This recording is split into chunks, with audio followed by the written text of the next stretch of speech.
anything. Ask Alan anything. Is it cold outside? Should I run and hide? How do I take my company worldwide? Do you love the law? Did you watch Hee Haw? What's the weirdest thing that you ever saw? What's it like in court? Favorite sport? Can you help with my book report? Is my hair too long? Am I right or wrong? And do you mind if I sing along to anything? Ask Alan anything in the world. Hello, everybody, and welcome to this episode of Ask Alan. I'm Alan Crone, the CEO of the Crone Law Firm, and we're here today with Cara Greenstein, who's the operator of Caramelized. It's not caramelized; it's caramelized. Make sure you say it right. But Cara, I really appreciate you coming on the show. Well, I really appreciate being invited. Thank you for virtually having me. Oh, it's my pleasure. It's my pleasure, and I'm sure our listeners and viewers are going to be really interested in your blog. And before we get to that, I always like to talk about kind of how you got where you are. Sure. I understand you grew up here in Memphis. I did, yes. Born and raised in Memphis.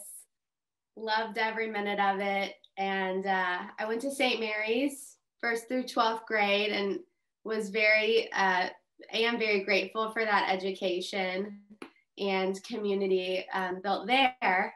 And then also was super involved in the Jewish community growing up as the rabbi's daughter. So I felt like I was fortunate to kind of get enmeshed in different areas of town just as a kid. And then from there, I wanted a very different experience for college just to challenge my comfort zone. So I attended the University of Texas at Austin, which was a much larger class size than the St. Mary's all-girls experience. But I loved every minute of it as well. Did you feel any pressure to go to more of a Northeastern or Ivy League kind of school coming out of St. Mary's? That's a good question. I feel like there's such a diversity among the girls and their paths that it was almost understood that there was going to be representation all over from college choices. And for me, I was looking all over the country, but for larger schools, larger programs, and Austin just blew me away as the perfect mix of a college town and a bustling, now arguably like the next Silicon Valley of a city. And so I was able to get the best of both worlds there and then bring that back here. Well, so what I hear you saying is that you were as attracted to the city as almost as much as you were to the university. Yes, I would argue that. Obviously, academics are important to me, but I think in my field with PR and social media, especially, it's all about practice in the real world. So I really got to dig into actual internship experience that was pretty incredible, relating to South by Southwest in Austin, some of the leading original bloggers there. And I kind of got the inside look as a student. And while, of course, the classes for my PR major were really valuable, it's about how you applied them that really gave you your way.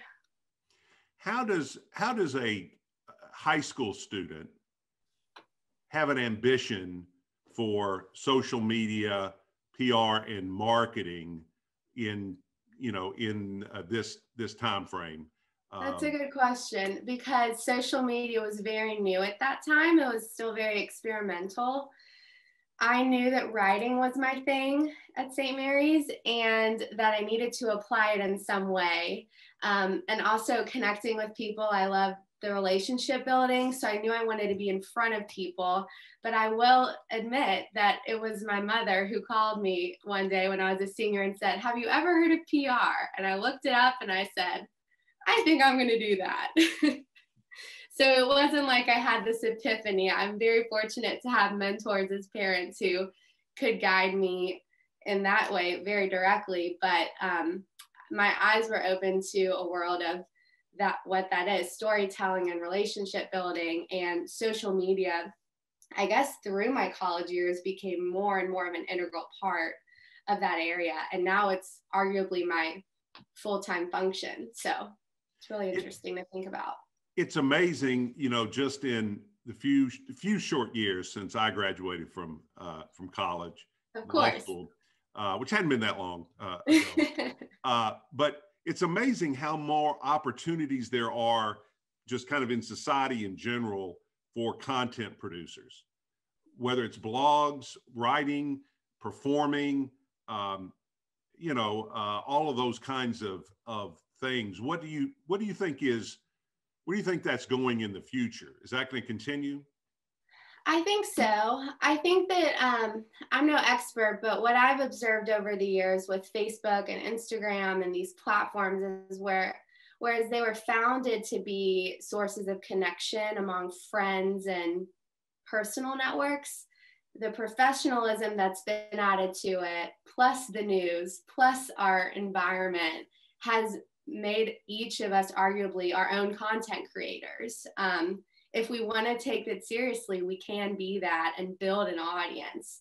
And so it's becoming more and more of, I wouldn't even say a trend, establishment that like Instagram and Facebook are these personal brand platforms that you can make what you want out of it. Hopefully good, maybe bad, but hopefully good. Yeah, we'll see. It's interesting, you know, Facebook has almost become stodgy and mainstream. Isn't that interesting? Yeah. When you look at the younger ones and how Facebook isn't even of interest, but from the professional side, it's critical to have a Facebook presence because it's a way to connect with an audience outside of just your customers or your initial audience. So what do you think about Twitch? I will admit I know nothing. Okay, I've got a young person very close to me who's trying to become a Twitch star. That's amazing. And it's all about live streaming. And okay. you know, so I was looking through it, and it's about live streaming. You know, it seems like pretty mundane stuff, but I've come to the conclusion that there's an audience for just about anything. That's a good point. And it's about how you engage them. And so for Caramelized, especially when I started it really to just be a blog, which for 101, a blog is essentially just a website that has an authorship to it. So that was the primary, whereas now social media is the primary because it's the driver to my blog. So in terms of how I spend my time, I have to much better balance these audiences and platforms, all the buzzwords. Well, let me ask you this before we move on. Let me ask you this about Austin. You've spent a great deal of time in Austin and in Memphis. When I was in the mayor's office, we were always, we would always hear about Austin, the up and coming, and was a big competitor for new businesses and so forth. Sure. How would you compare Memphis and Austin? How would I compare them? That's an interesting question because I feel as I'm always asked the opposite. So I would argue that I was in Austin at a time, fortunately, when it was still up and coming. I feel like now it's almost hit the saturation point, unfortunately for some, but maybe good for others. But as a student, I felt like I had this opportunity to really dig into internships and experience kind of on the ground floor of new ideas. And I feel that very much so about Memphis. And I think that in Memphis, it's much more of a permanent sense that you can connect and invest yourself into different areas and be let in the door pretty openly. But in Austin, I felt like I could roll up my sleeves and have this unique opportunity as a kid to say, hey, how can I help? How can we do this? And it really made me appreciate startups, these, just this entrepreneurial idea that is what I would argue is my blog, because it's always changing. But I was interning for a company that unfortunately didn't make it fully off the ground, but I was there at the beginning. It was the idea of a digital business card called Icon. And they launched it South by Southwest and had a big party to launch it. And I wasn't even 21. And the CEO asked if I would go grab the alcohol for the launch party. And he had forgotten that I was not of age to be able to actually do that. So I would say at that time, Austin was very much about trying new concepts and ideas and really connecting people. I don't know if that would be the case right now, though. And I'm really happy to be in Memphis right now where we are.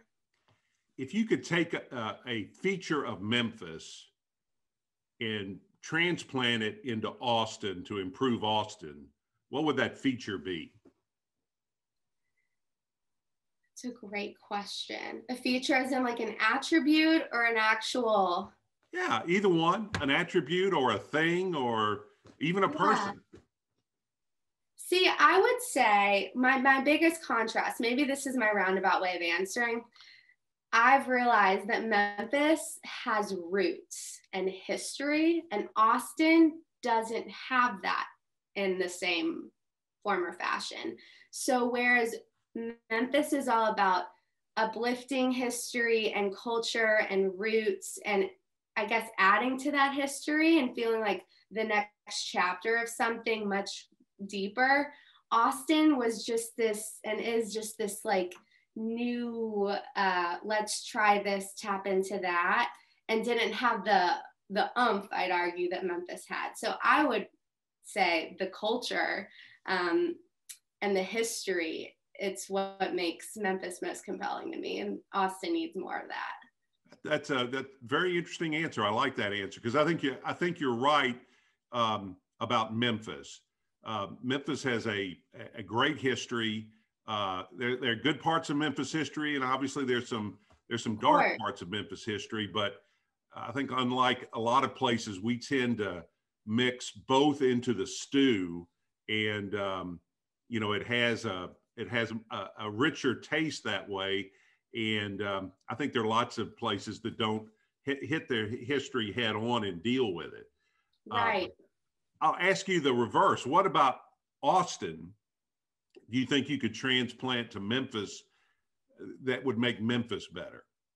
Okay. This might sound critical, but what I appreciate about Austin is there's such a high standard and quality that you have to have right off the cuff to even be recognized or supported.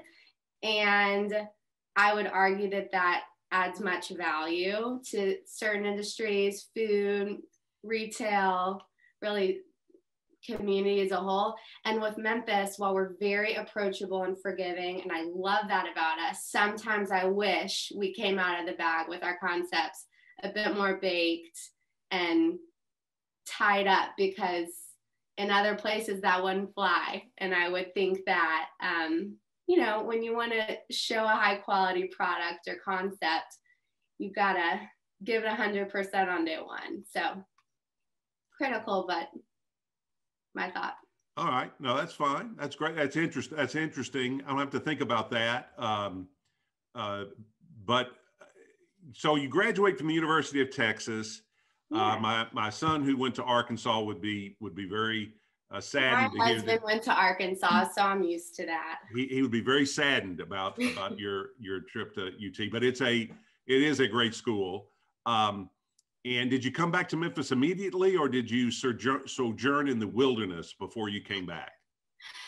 I came right back. I didn't necessarily expect to, but I will argue I was watching my senior year in Memphis doing cool stuff like the Brewery Untapped and new kind of innovative stuff downtown. I wanted to see what was happening.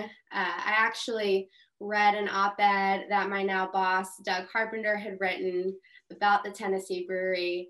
And so I set up a meeting with him And when I came to South Main, really for the first time since probably attending a FedEx Forum event at some point in college or high school, I realized these similarities to this Austin lifestyle I'd had that I could have in Memphis, but with, again, more context and substance. So after debating, I moved back the summer I graduated, but I moved downtown. I was very deliberate about not going back to my childhood neighborhood and having a new perspective of the city. So I've lived downtown for 6 years. Well, I probably shouldn't let the moment pass without asking this question, and you're probably a little tired of talking about this sort of thing.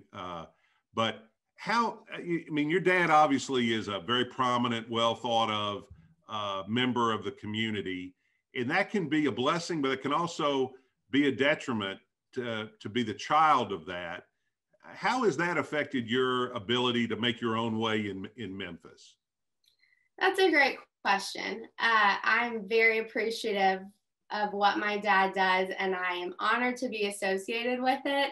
I joke that it's becoming, after a couple of years, more and more of my dad saying, "Your daughter with Caramelized." I like seeing it on its head. We joke about that. And it's really interesting to meet people for the first time who don't make that association. And then when they do, it's like, that's really nice. But I'd argue that growing up, being in the public eye in some capacity for at least our Jewish community, which is surprisingly very large for a southern city, I learned people skills and first impressions are so important. And so whether I wanted to or not, was trained to shake hands and look in the eye and try to remember people after the first time and really build a conversation. And I would argue that has led me to be in the area that I'm in now and why I love Memphis. So I love being associated with it. I'm not going to be a rabbi, but I admire him for his profession. I understand. Well, it's always interesting to meet and get to know children of prominent people because it's a hard thing to do, to be your own person, but at the same time, as you say, kind of recognize the connection and kind of steer into that as opposed to rebelling from it and running Sure. away from the connection that some people choose to do, I suppose. Sure. All right. So tell me about the blog. I understand you started it did you start it in college? I did. Was it like a project for a class? Yes. So I'd be curious what PR writing looks like now in 2020. But when I was there, one of our major projects was to create a private link for, at the time, Google Blogspot was the platform. And we essentially had to practice how to really carry a story from post to post. So we had to submit a brand and 4 posts that all contributed to that theme of the blog. So that's where Caramelized was born. I grew up loving to cook and was kind of known for that in college, even though we were in much smaller apartments with not great kitchen appliances. But that, coupled with Austin being such a food city and me visiting restaurants, was what I love to do on the weekends and trying them out. So Caramelized was restaurants and recipes. And after turning it in for a grade, coincidentally, 8 years ago this weekend, I decided at Thanksgiving to tell my friends and family about it and make it a public link. Wow. And here we are. So you've got something in common with Fred Smith. Really? Please share. Well, Fred's, Federal Express was his master's thesis in business school. I am honored to be there in that way. There you go. He got a C in business school, but I think he got an A in reality. Nice. Well, people ask if I passed that. I knew I passed the grade for the blog, but I don't remember what actual grade I got. Oh, what's grades? What are grades? They're artificial, right? I agree. Especially now that you're out of school. Well, cool. So has that become I hate this is going to sound crass, and I don't mean to be crass, but I mean, has it become a revenue generator, or is it just a hobby, or how does it go from something that's just kind of yours to what it is now? That's a great question. So when I was at school, I was fortunate to intern for a now huge, well, she was huge then, but was one of the original bloggers. Camille Stiles is her name. And she really taught me indirectly, just by me watching, how to treat a blog as a business. It truly is a brand that may not necessarily have a product or service that is traditionally handed out. But in this case, by treating it seriously and more than just a diary, it can be something really profound. So I was actually interning with her during her cookbook launch. So I saw how a blog could be applied to a different medium, like a hardbound book. But for the state of blogging today, what has been so interesting, and how I explain it to just 101, is bloggers are now like walking billboards for brands. So essentially, I am paid by brand partners, whether they are stores, products, services, you name it, just as they would pay a magazine to run an advertisement or a billboard to put up a design. They're paying me to share my authentic experience with it through my perspective, my recipe, or my table for Thanksgiving. And through that, my audience is learning about their product or brand in an authentic way that is trusted. So that's how it's revenue generating. I try to balance. I love to be organic and real. So the brands I work with, I genuinely use and love, but it's nice to be able to make something for the creative you're putting into it. So what's your main audience metric from a business standpoint?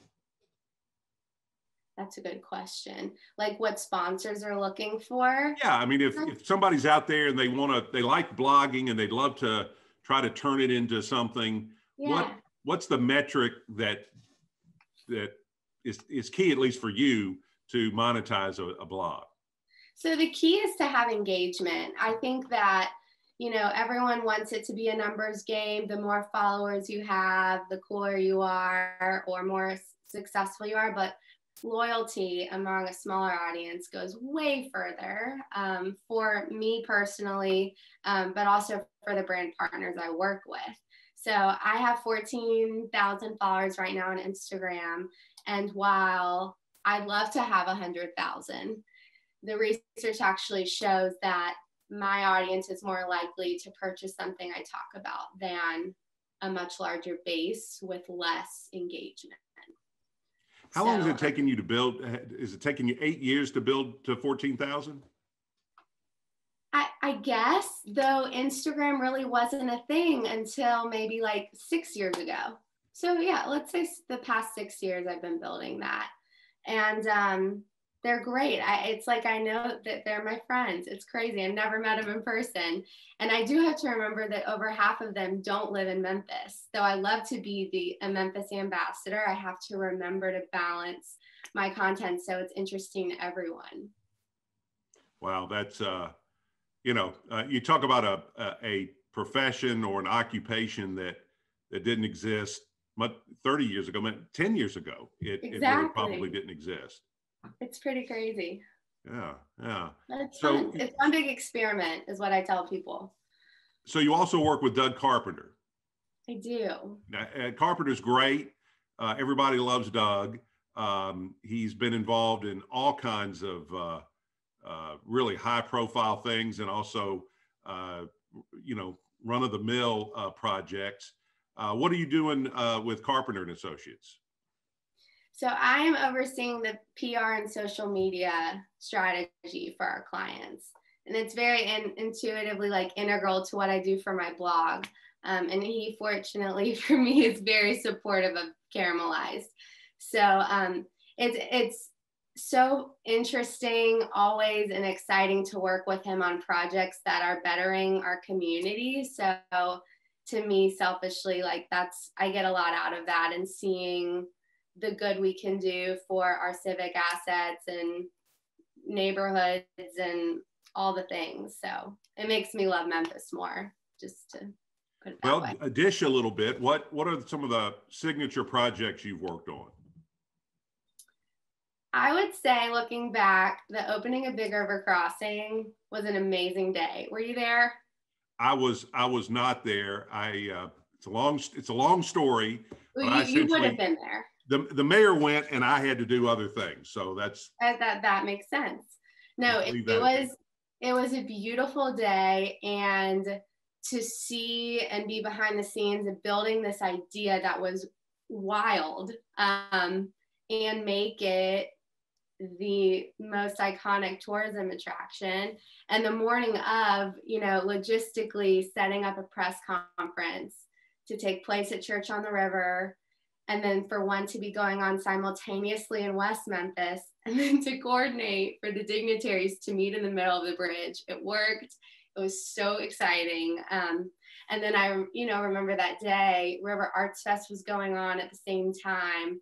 St. Jude Ride and Tomley Park was going on at the same time. So there was just this really beautiful environment, buzz of the day. So to be a downtown Memphian that day, I was really excited. Yeah, it's a great amenity for the city, and I think it's one of those things that people knew at the time that it was big, but I don't think they really understood how big it was for the city. I think I run into people all the time when I travel. I'll run into people that say, "Oh man, they don't know the name of it, but they say, I walked across the bridge across the river, and how powerful that is to see the river flowing, beneath you." And I think it's one of those things. 10 or 20 years from now, we're going to look back as a major milestone in Memphis history. Absolutely, and it's becoming even more of a connector now that biking, and now that we're spending a lot more time outside, it's very much valued, and it's fun to be, the Facebook admin and seeing how many check-ins there are from people from all over the world taking their selfies at the mile marker. That was a last-minute idea we installed right before the opening, and it's such a great photo op. No, that is great. In fact, I'm licensed to practice in both Arkansas and Tennessee, and I did a video. That's great. I'm standing at that, that at the mile state mark, line. That's perfect. and looking out. In fact, the day of the shoot, it was really foggy, and we walked out there, and you could not see three inches past the railing because it was so foggy. And we ended up leaving and coming back later in the afternoon. But it's one of the most talked about videos I have, because again, it's just not a perspective you get to see very often. Exactly. That's a creative move. I like that. So, so it wouldn't be 2020 if we didn't talk about pandemics and quarantines. And from your perspective, what's been the most innovative and obstacle overcoming thing you've seen somebody do business-wise, through your work this year? Wow. Well, I'll call out a client because I'm excited by it. Explore Bike Share, when the stay-at-home order was called in March, asked for funding to make Bike Share free from March 15th to May 15th. And we had to put out messaging that reminded people that while it's a safer at home order, you still can social distance solo outside and get fresh air. And the numbers were beyond all of our expectations in terms of rideability, and it was year over year a better year than before. And I think since, people are now adapting to outdoor exercise and recreation. So that was something exciting for me to see locally, that people could get behind and use and appreciate. I would say just personally, the efficiencies we found have been so fascinating, to work smarter and really execute in a way that, while we absolutely could have done it before, we're rolling our sleeves up and we're doing things differently, but still seeing positive results. And that is exciting, though obviously the pandemic has impacted everyone in a variety of ways. How has it affected the blog at all? It's an interesting question. I listened to blogger podcasts, and in March, everyone was talking about doomsday and everyone cutting their revenues, their budgets. I did not feel that, fortunately. I think that it's a testament to having annual partnerships. So rather than just one-off, here, I'll promote this thing. I think that many of my followers could name like the 10 partners I work with each year, and those partners find it still valuable to be recognized through my platform. So grateful to say that my year was not negatively impacted, and honestly, engagement has never been higher because of everyone being at home and being on their phones all day. So yeah, it's sticky, but because I found that what we did, we spent more on Facebook advertising and social media for that very reason. We figured everybody's at home. And I found there are two kinds of businesses out there, and it doesn't matter what the industry is. There are people that saw this as an opportunity to innovate and grow their business, and those that saw it as an opportunity to hunker down and wait for the storm to pass. And I think the former, rather than the latter, are going to be stronger next year when it all comes back. Completely agree. And that's been me and Doug's, we say it every week. And while we're not trying to be overly optimistic or ignorant of the current realities, seeing this as an opportunity, just that shift in thinking can, I think, create much more value at the end of this. So what, Cara, what you got going on outside of work? Do you have any pets? Do you have any hobbies? What can you tell us about Cara Greenstein that we don't already know? Well, I will admit that I share so much on my Instagram that maybe everyone will know everything. But no, my husband Alex and I, we have 2 dogs, the second of which joined our family during the pandemic. We were one of those who thought, oh, why not? Because we're home and over our heads. But we have 2 great dogs named Sawyer and Finn, and they're fun. What kind of dogs? They're sheepadoodles. So they are English sheepdog poodle mixes. They look like English sheepdogs, but they don't shed. It's pretty awesome. One of the great innovations of crossbreeding is the whatever doodle that doesn't shed. Right. It was a mandatory for me. I didn't grow up with pets, and it was Alex's number one. As soon as we got married, that's what he would get. But no, we've had fun with them downtown. We wish we had a yard, but right now being downtown outweighs that. So. All right. So what size animal are we talking about? Well, that's a good question, because we got Sawyer and Finn from the same breeder, but Sawyer came first as a standard size. So he's 70 pounds. And then when we came back to her this, I guess it was summer, wanting another, she was only breeding minis. So I think it's a good thing, but Finn is essentially half the size, and it's adorable. So. Okay. All right. I have some friends that have standard poodles. And yes. One is a royal standard poodle, and the other is a standard poodle. And the royal one is about 40% bigger. And people don't sometimes because of the name, poodle, it sounds like it's a wimpy dog, but it is not a wimpy dog. Oh, I bet not. Of course, they have a yard. I would not recommend the Royal Poodle for apartment living. Yeah. Yeah, it's not ideal on cold, rainy days, but on beautiful days like today, we love walking the dogs down the bluff, and we're right in the South Main area, so there's a lot of fun construction. One Beal's almost done and is looking beautiful, so we enjoy it. Yeah, it's good. That'd be nice when that whole area of the world is done. Tomley Park is finished. Yeah. Really going to transform that whole area of town, I think.